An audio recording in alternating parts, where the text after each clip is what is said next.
सतगुरु माता सुदीक्षा सबिंदर हरदेव जी महाराज की जय।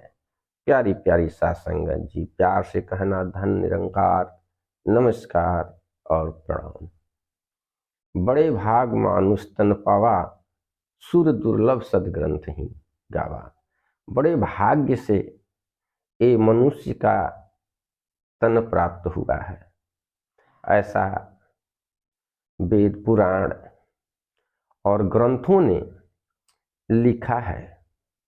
तो मनुष्य तन की सर्वश्रेष्ठता को इंगित करते हुए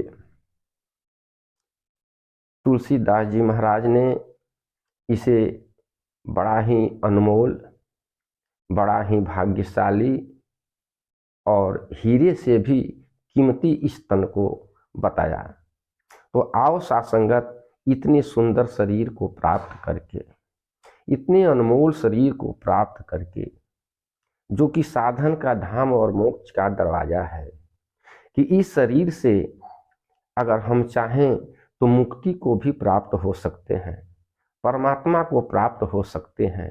ऐसे तन, ऐसे शरीर को प्राप्त करके भी आत्महत्या करने की सोच बना लेते हैं। और आत्महत्या क्यों कर लेते हैं?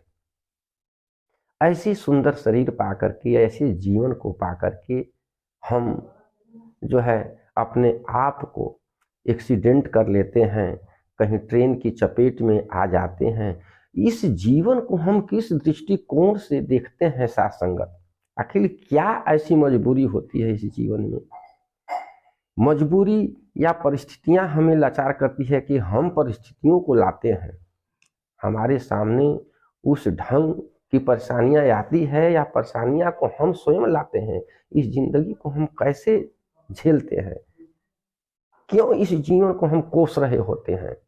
सासंगत, परमात्मा ने जब जन्म दिया, परमात्मा ने इतना सुंदर शरीर बनाया, तो इसकी सारे सुख सुविधा इस संसार में उपलब्ध कराया, लेकिन हम उसका प्रयोग सही ढंग से नहीं कर पाते हैं, हम उसका इस्तेमाल सही ढंग से नहीं कर पाते हैं, जिस कारण सासंगत हम दुखी जीवन का जो है सफर तय करते रहते हैं और अपने आप को कोसते रहते हैं।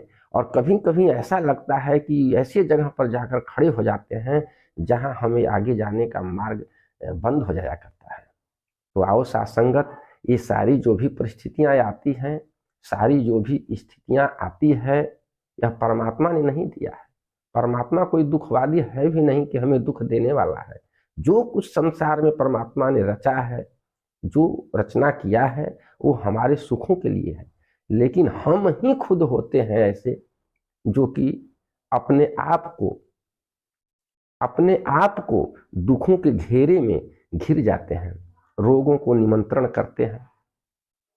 रोगों को निमंत्रित हम करते हैं, अपने विचार को नेगेटिव थिंकिंग करते हैं। हमारे अंदर वो साहस, वो उत्साह, वो उल्लास और उस लक्ष्य को प्राप्त करने की जो मनोभावना होती है, और उसे हम कहें कि जो उस चीज को प्राप्त करने के हमारे अंदर साहस और बल, बुद्धि, विद्या, विवेक, ये सब चीज है, इसका प्रयोग हम नहीं कर पाते हैं, जिस कारण कि इस मनुष्य जीवन को पा करके भी हम पशु से भी बदतर जीवन व्यतीत करते हैं।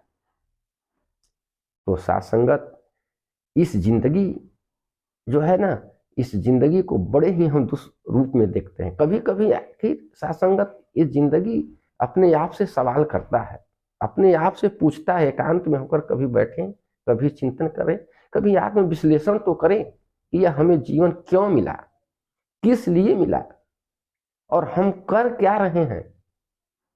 सासंगत, चले जा रहे हैं, पता कुछ नहीं कहाँ जा रहे हैं।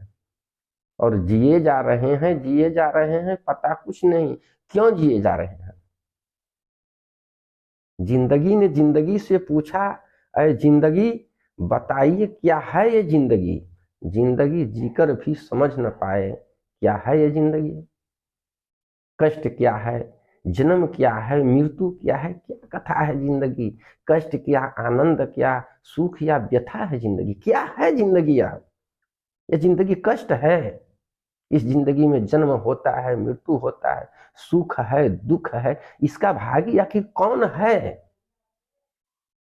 ये परिस्थितियां कौन कोई दूसरा लाकर हमारे ऊपर लाद देता है कि हम स्वयं इसका जिम्मेदार होते हैं।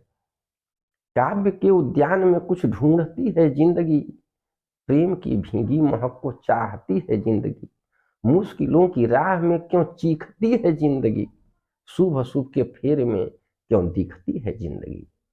जो हमारे लायक है शुभ है, हमारे लायक नहीं हुआ तो उसे हम अशुभ मान लेते हैं। सत्य तो सोना खरा है क्यों न माने जिंदगी, झूठ पर पानी चढ़ा है क्यों न जाने जिंदगी, क्यों अनजाने सफर को जी रही है जिंदगी। जहां हमारा कोई लक्ष्य नहीं है, हमें मंजिल की प्राप्ति नहीं है, हम अनजाने रूप में अपने यात्रा को तय करते जा रहे हैं। क्यों अनजाने सफर को जी रही है जिंदगी, क्यों राह में दुख दर्द का विष पी रही है जिंदगी। कल्पनाओं के नगर में, कल्पनाओं के नगर में क्यों रमी है जिंदगी, और व्यर्थ की संवेदना में क्यों जमी है जिंदगी। क्रोध में या क्रोश में पावक उगलती जिंदगी, और दूसरों के साथ में खुद भी सुलगती जिंदगी। प्यार में पागल हो क्यों भटकती जिंदगी, वेदना पीड़ा गरल क्या क्या निगलती जिंदगी। क्या कहें कितनी जगह पर क्यों बटी है जिंदगी, और खून के संबंध से भी क्यों कटी है जिंदगी। क्यों कर समझ आता नहीं ये पहली जिंदगी तो है, कभी दुश्मन तो कभी लगती सहेली जिंदगी। भगवान श्री कृष्ण ने गीता के अध्याय 6 का 5वां श्लोक में दर्शाए हैं कि उद्वेदात्मनात्मानम नात्मानम भव साधय आत्मय ही आत्मन बंधु रात्मय रिपुरात्मन। इस आत्मा को हम देख रहे हैं तो किस दृष्टिकोण से देखते हैं? मित्रवत देख रहे हैं या शत्रुवत देख रहे हैं? किस रूप में हम अपने आत्मा का कल्याण चाहते हैं? जिस नजरिए से हम देखेंगे हमारा जीवन उसी तरह से बदलता चला जाएगा।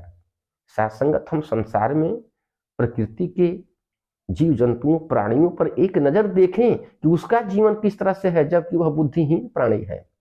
मनुष्य के अनुपात में मनुष्य विवेकवान प्राणी है, बुद्धिमान प्राणी है, इसके अंदर समझ है, सब कुछ मनुष्य कर सकता है। इसके अनुपात में जितने भी हमारे प्राणी हैं, जीव हैं, जंतु है, पशु हैं, पंछी हैं, कीट पतंगा को देखें, लेकिन उसका जीवन ये मनुष्य के जीवन से बेहतर जीवन है। कभी हम मोर से पूछें जीवन का परिभाषा, और कितना सुंदर ढंग से मोर से हमें मिलेगा। अगर उसके जीवन का हम विश्लेषण करें तो हमें समझ में आएगा कि मोर के लिए नाचना ही जीवन होता है, भौरे से गुनगुनाना ही जीवन होता है, चिड़ियों का चहचहाना ही जीवन होता है, फूलों का हंसना ही जीवन होता है। लेकिन मनुष्य से पूछिए तो कहेगा कि फंसना ही जीवन होता है, फंसना ही जीवन होता है। बस फंस गए, इतने सुंदर तन को प्राप्त करके, इतने हीरे जैसे अनमोल जीवन को प्राप्त किए, और पा करके हम आत्महत्या करने की सोच बना लेते हैं और कर भी लेते हैं। कौन सी ऐसी परिस्थिति होती है? 2 हाथ है, 2 पांव है, इंद्रियां हैं, मन है, सब कुछ है। इसका मतलब है कि कर्महीन नर पावत नहीं, सकल पदार्थ यही जग माही। कि कर्म से हीन मनुष्य जो होता है अपने आप को कोसता है, कर्म करना नहीं जानता है। आओ सासंगत, कोयल को राग सी, भंवरे को पराग सी, पतंग को चिराग सी लगती है जिंदगी। चिड़ियों को चहक सी, तितली को महक सी, और मधुमक्खी को शहद सी लगती है जिंदगी। सूरज को सविता सी, पपीहे को कविता सी, मछली को सरिता सी लगती है जिंदगी। चकोर को शशि सी, पुष्प को हंसी सी, मगर मनुष्य को फांसी सी लगती है जिंदगी। क्यों फांसी सी लगती है जिंदगी?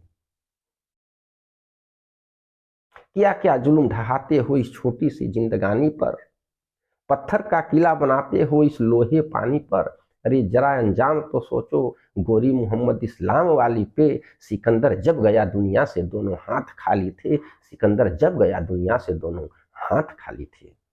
कर्म करो, बुद्धि का विवेक का प्रयोग करो, और अपने आत्मा को पहचानो, और आत्मा का नाता परमात्मा से जोड़िए, सच्चे सदगुरु की खोज करो।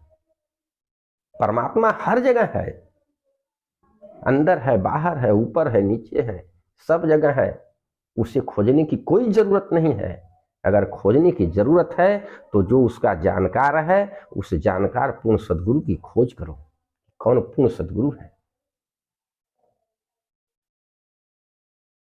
ये जिंदगी का कोई भरोसा नहीं।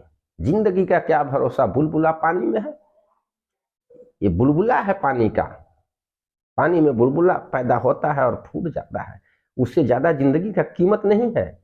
इसलिए जिंदगी का महत्व बस इसलिए है कि अगर मानव का तन प्राप्त किए हैं तो इसमें मानवता होना चाहिए, इसमें सुंदर सुंदर विचार होने चाहिए, सत्य को परखना चाहिए, हमें सदा सत्य बोलना चाहिए, झूठ का सहारा नहीं लेना चाहिए, ईर्ष्या, द्वेष, लोभ, मोह से बचना चाहिए, अहंकार